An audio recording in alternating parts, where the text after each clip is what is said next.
All right. Good morning, guys, and welcome to the podcast.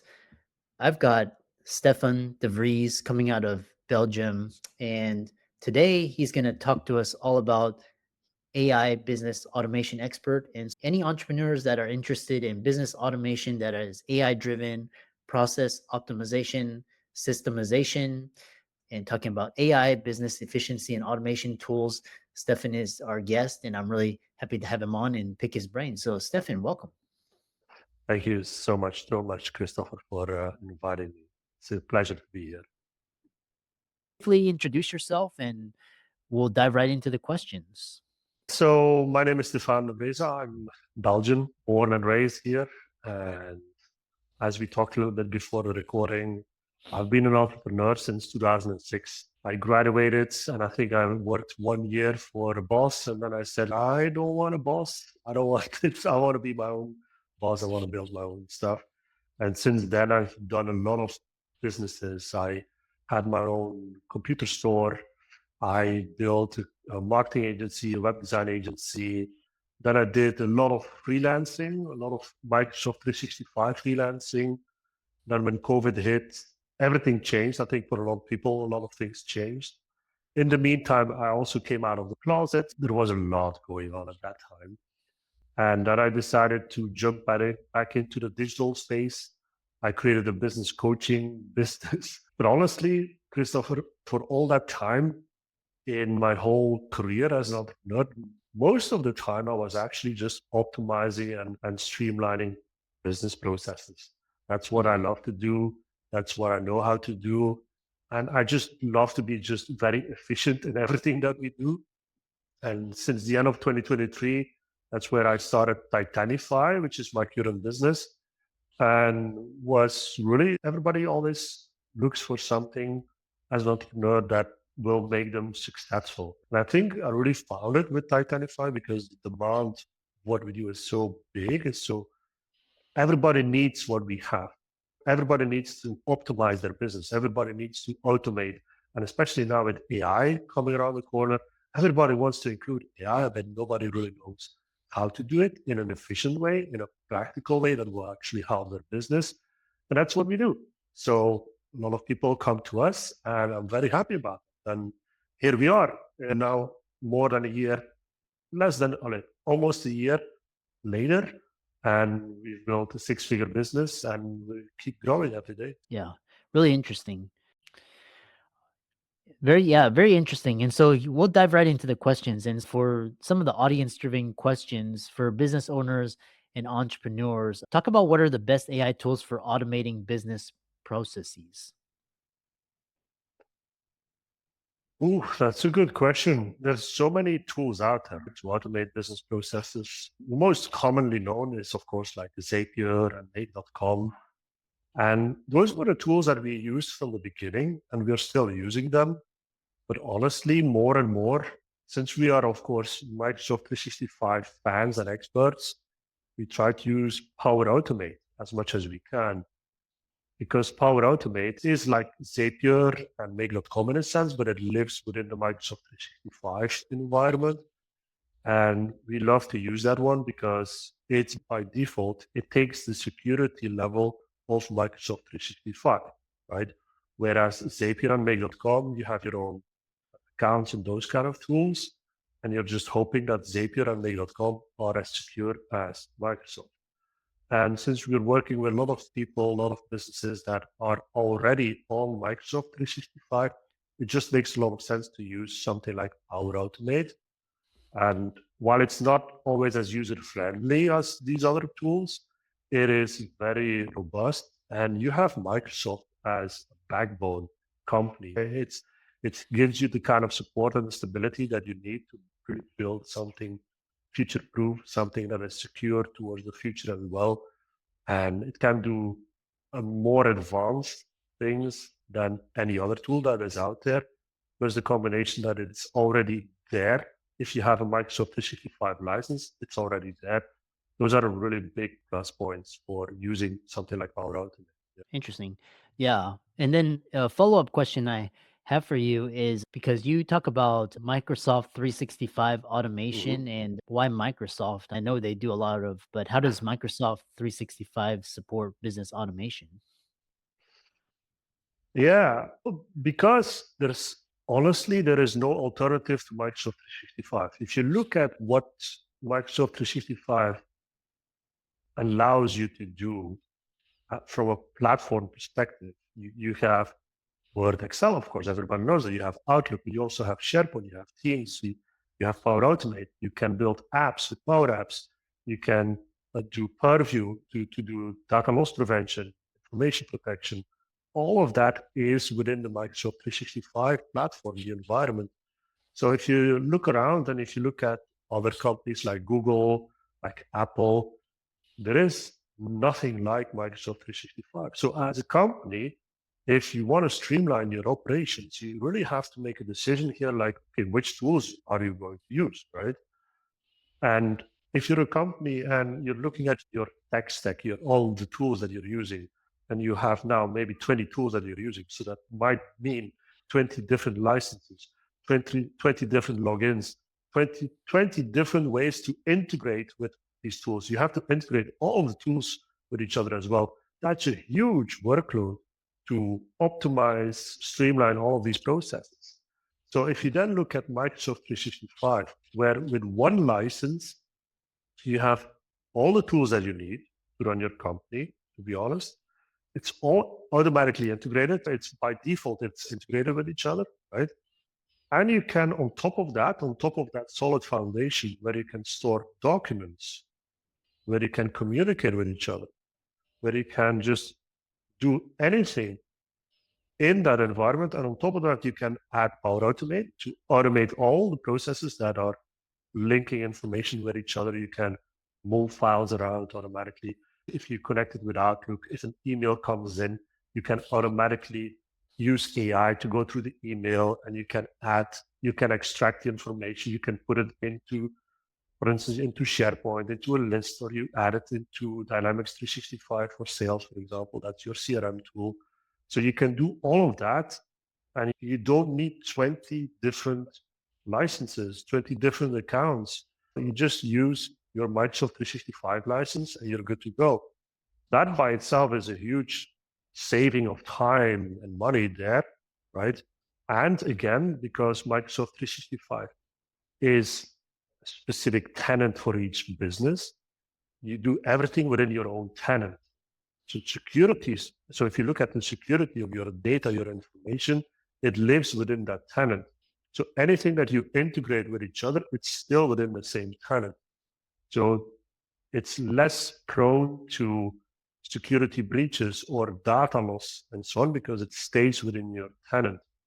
Because if you look at then Zapier or Make.com and you try to integrate that with any other tool like with Google Drive and so on, you're sending the information to Zapier. You're sending all that information to them to then go back to Google or to any other tool. So those kind of extra connections, they are not contained in any security. So that's why we love using Microsoft 365, because it's all integrated with each other. And looking at, again, that you can do document management and communication. So you have a Google Drive and a Slack, where you can do that in 365 with Teams, all in one place. That's a huge time saver right there. Mhm. And there is no alternative. If you look at any other company, there is no alternative to 365. And even the biggest Apple fans tell me, like, yeah, you're right. There's no alternative. So for companies that are really looking for a future-proof way to scale their systems and their processes, you have to look at 365. Mm, interesting. Delving more into that, what common business tasks for business owners and entrepreneurs can be fully automated with AI? There are the most common ones and the most popular ones. It's like automated lead generation, right? So Mm. you can really automate the lead generation process by going into LinkedIn. You can automate connection requests. And if somebody accepts a connection request, it can be automatically added into your CRM, for example. That's one of the things that we do a lot. Other things are project management. processes. So what we see a lot is businesses already have maybe existing ERP softwares or other tools that they're using, but they still want to centralize the information about all of that, all of the tools that they're using. Sometimes they are construction companies that are working with a very specific ERP software for their industry, but they still want to have a user-friendly way of displaying all that information for their end users, for the normal people on the ground floor that they need that information. So we extract that information, we put that into 365, for example. That's another example. We can trigger a lot of things. So if a project reaches a certain status, it can send out notifications, it can update ERP software, it can do a lot of things. So that's also a big part of a lot of businesses, project management. What do we get also is CRM, right? Is really building an automated AI-driven CRM where you can do that within Dynamics 365, which is like a Power App made by Microsoft, put on top of 365. So if you get that package, if you get that software, that license for that tool, you immediately get a full-blown CRM tool that is AI driven already, right? So we recommend doing that because it automatically integrates with Outlook, for example. So if it's about like following up with your customers, it's about small marketing campaigns, automated email sequences, and so on. You can do all of that within the 365 stack as well. Other processes is document management, of course. A lot of the stuff that we do is about document management, is about internal communication, external communication, building intranets. There's a lot of stuff that we can really put into this. But I would say those are the most common ones that we get along the way. But yeah, there are more specific processes for sure that we can tackle as well. But I would say those are the most common ones. Yeah. Interesting. And what I really love is because a lot of business owners, they're entrepreneurs, they're more strategy and there's more marketing. And so, how would business owners or entrepreneurs implement these tools, tactics, and strategies in their business without technical expertise? So, because it sounds like a lot of, a lot of you require a lot of these skills that, may, the audience and listeners may not have. Mhm. I would say the good thing is that we can do that for you. Yeah. But other than that, I would say you have to start indeed with a strategy about what do you want to really achieve here. Many businesses, when they start building their business after a couple of years, they have grown into a certain way of working, right? They have used a lot of tools. They have their own processes and possibly it's working well, right? Good. But in many cases, if you ask a business owner, okay, so what's your process? What is your customer journey? Give me a step-by-step visualization of your customer journey, of your lead generation process. I would say 90% cannot answer that question. They know it, that it's in their head, the process is in their head, but not a lot of people actually visualize the actual process that they're using. So if you want to start somewhere, you start there. You start really with visualizing the process that you're using right now, that you're doing right now in your business. Because if you do that, and this is honestly the first step that we do with every customer, if you do that, you will quickly see where there are gaps, where there is stuff that, oh my God, you're really doing it this way? Like you're copying lead data manually from LinkedIn into your CRM, for example. That might be your process. Fine. But if you really realize, if you look at that and you realize that you're doing that, you might ask yourself, is there really no better way to do this? And probably there is a better way to do that, right? And that is about automating, about systemizing, optimizing these kind of processes. So I would say with anybody, any business owner that doesn't really have technical knowledge or the know-how, or they just don't know what is out there, that's fine. But start with just visualizing your process. Once you have that, then ask maybe a technical person, an IT person, somebody that has a little bit of knowledge about what is out there, like what kind of tools would you use for this process? What kind of tools would you use for this process? Too many businesses just look at the tool and they say, yeah, this is what I want. This is what I need. But they forget that if they take on a specific tool, they need to fit it into their process. And if it's not fitting into that process, then they start changing the process because of the tool. And maybe that's not a good thing to do. Maybe that's definitely a pitfall that we see a lot of times, that people just the shiny object syndrome. They see a new tool, oh, they need to get it. Yeah, it's going to work. This is going to work better than the other ones because of what? Because it's a new tool. But you don't even know how your own process looks like. So I would say start there. Yeah, interesting. The next question is, now that we can start playing around and looking at these different tools and how to implement AI automation, and so what would the first step for people listening be to systemize and automate their businesses? What would you recommend? I would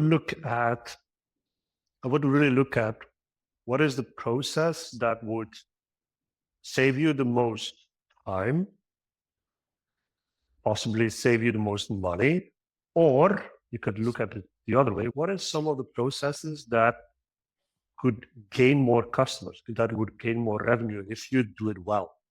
Could be lead generation again, but you have to think about, with the minimal amount of effort, what is the biggest improvement that I can make for my business, right?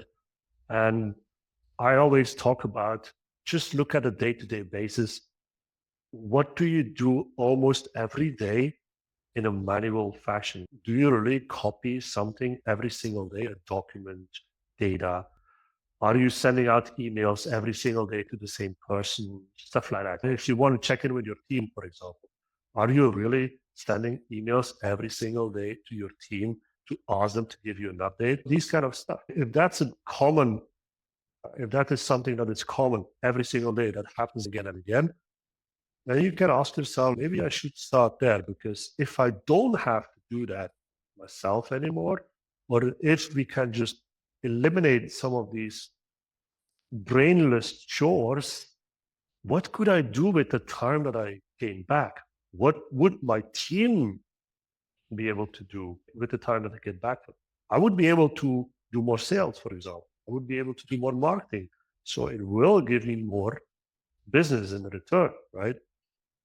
That's where I really recommend people to look at, first of all. And there's probably plenty of things that people do every single time, again and again, just because the habit, and they don't even think about it anymore. In some cases, there are people that were hired just to copy data from one Excel to another. I'm not joking. And these are people are there, and then yeah, it works, but yeah, not the best way to do it. Mhm. Interesting. So a follow-up question I have for you is, we'll talk about the future of AI in business to conclude Mhm. everything. I wanted to touch about marketing and AI adoption. And in your opinion, how do AI and automation, how will they impact digital marketing in 2025? In a big way, I think, right? Because in many cases, the stuff that is getting thrown out there, LinkedIn, for example, none of it is AI generated. Mhm. And you can see it from miles away that it's AI generated. And marketing agencies, with all due respect, but that's what they sell to companies. They sell content packages and whatnot, and then they just let ChatGPT produce these content pieces, and then they just publish. That shouldn't be the way, right? I believe that if you want to use AI for your marketing purposes, for your marketing processes, you should use it. By all means, you should use ChatGPT or Copilot or any other AI tool to give you the drafts of your content. And then you should tweak them, right?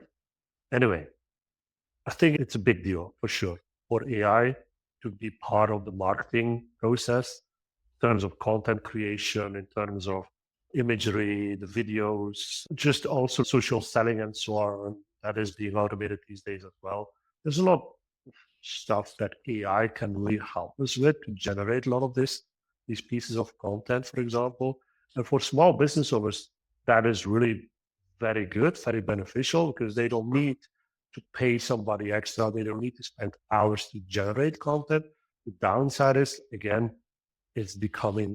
all of it is becoming the same stuff, the same type of stuff, the same type of these kind of bullet point lists with all of these icons. Everybody can really see right now. I truly believe everybody can see from miles away what is AI generated and what is not. So it has big impact, and unfortunately, not always the good impact that it should have. But in other cases, for small business owners, could be a good thing because they can again save a lot of time. But use it in a way, I would say, that it cuts back the time that it takes you to create something, but at the same time add some human element into it. So otherwise, you're just showing it to everybody that you can work with ChatGPT, but are you actually telling your audience what you really are thinking about, the human stuff? Honestly, that's why I love to do these kind of things, the podcasts and just creating my own videos. Because while you could do it also with AI, really showing what you do in your business, showing actually what is the results. Like I am showing how I built my automations. That is not something that I can ask AI to produce for me, right? So that genuine part of marketing, I think, should still be there, because the, the danger is that if you just let it up to AI to create all of it, I'm not sure if that will create an all trust for your business that you really need. So that's what I think. Yeah.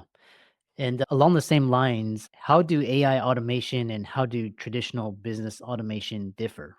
It depends on from which perspective that you look at it, of course. From my perspective, it's all about um, processes, operational processes like marketing processes, project management, and so on. What I'm talking about is not something like robots in a factory line and so on, assembling stuff. That's a whole other thing. Probably other people more experienced and experts in that. But if I'm looking at what has been seen as automation and what is now AI automation, honestly, there's not big of a difference if you look at it.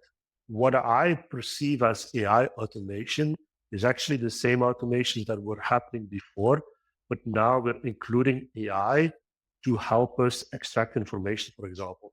Where you used to do that, you used to do extracting of information from a document, from an email to automation. You could already do that without AI, but you would have to really create a lot of scripting, a lot of variables, and so on. It was a lot of coding. Whereas now with AI, you just ask AI, extract this type of information in one line with natural language, and it gives you the same result. So, from that perspective, for people that are building automations, it's it's a huge deal because you really can save a lot of time with that. Now, is it accurate? It's not 100% accurate. So you will still have to do some checks and so on. But we use AI all the time in our automations because it saves us time, because it is an element that now that we can use it's just as any other action that you can add to an automation. Now you add the AI action, and it's an improvement for sure for your automation. So if you're looking at what it used to be, what it is right now, it's an enhancement of what has already been done for years and years. And even AI has been around for many years. Now we really see the practical implementation, application of AI. So I think it's really a good thing. Yeah. And then another question I have for you is the future of AI in business and what industries will are poised to benefit the most from AI business automation? That's a good question. Which industry? Knowledge workers. Knowledge workers. Every business that needs to work with a lot of information, a lot of documents, I would say that kind of industry will benefit the most, because most of these businesses, their core business is to generate information, reports, and all of these kind of things. And they used to have a full team of people on a specific project just to generate reports. While now you can use AI, you can actually bypass almost 10 people to do that. So I think if you look at it for the future, any business that is working with a lot of data, a lot of documents, reporting, business intelligence, everything with data, I would say, will benefit the most from the AI revolution, for sure, because what AI can generate in terms of reports, analysis from millions of documents in just a couple of seconds sometimes, that's a revolution for businesses that where that's their core business. So I would say those ones will be benefited the most. Yeah. Yeah. And yeah, that's really the final question I have for you because everybody's afraid of AI. And so is basically AI going to just make jobs obsolete, or are they going to create new opportunities for entrepreneurs? I'm curious to hear your Yeah. thoughts. I love this question because it's such a controversial thing to talk about, where indeed a lot of people might think that AI will steal your job. And the way that I see it is a little bit the way that like people like Gary Vaynerchuk talk about this as well, where he said, look, when television came about, or all the people that were doing radio or so on, they were also maybe saying, okay, television will take my job or stuff like that. Like if you are working in a specific job right now that AI could do, should you be scared of your job? Sure. But at the same time, it's an opportunity to think about what else can I do? Or can I transition myself in my position to something that is working with AI instead of just hoping that AI will not take my job. If you're just waiting and hoping that it will not take your job, then you're in a bad position. You need to really think ahead, and you need to think about the future. Okay, if my job, like content writers, for example, or social media companies and so on, if AI can create all of these pieces themselves, why would they choose you as a company? Like you have maybe extra services, added value that you can add to what AI is already doing. Maybe you're an AI advisor at some point instead of just creating the content. So you have to look at it like that. If you look at it like that, you will see the opportunity. You will not see the danger, but you will see the opportunity, especially for your career, for also for businesses. Like I said, use AI to your benefit. Use AI to enhance what you're already doing. If you look at it from that perspective and you see the opportunities, you will be ahead of a lot of people, a lot of businesses. If you're just sitting there and hoping it will not change anything, you're already behind. Yeah. Yeah. Yeah, it's gonna be really interesting, and like I said, the ones that are proactive and smarter about in these industries like writing Yeah. or every industry is gonna get, upended by AI, and Mhm. it's kind of like basically the creatives or the entrepreneurs are gonna find new ways of using it, and really interesting question. How can people, find you and follow you and reach out to you and connect with you? It's just Titanify. Just search Titanify. We're the only ones out there that has this name. So you can find us on all the social platforms. You can find us on YouTube. You can find us on our website, titanify.be, because we are from Belgium. Yeah, anywhere that you will find us, you will see some information about what we do. We do our own videos on YouTube as well. So if you want to see some automations happening in real time, you can check that out as well. Yeah, excellent. Thanks so much for coming on, and really interesting conversation. Thank you so much, Christopher, for inviting me. Thank you.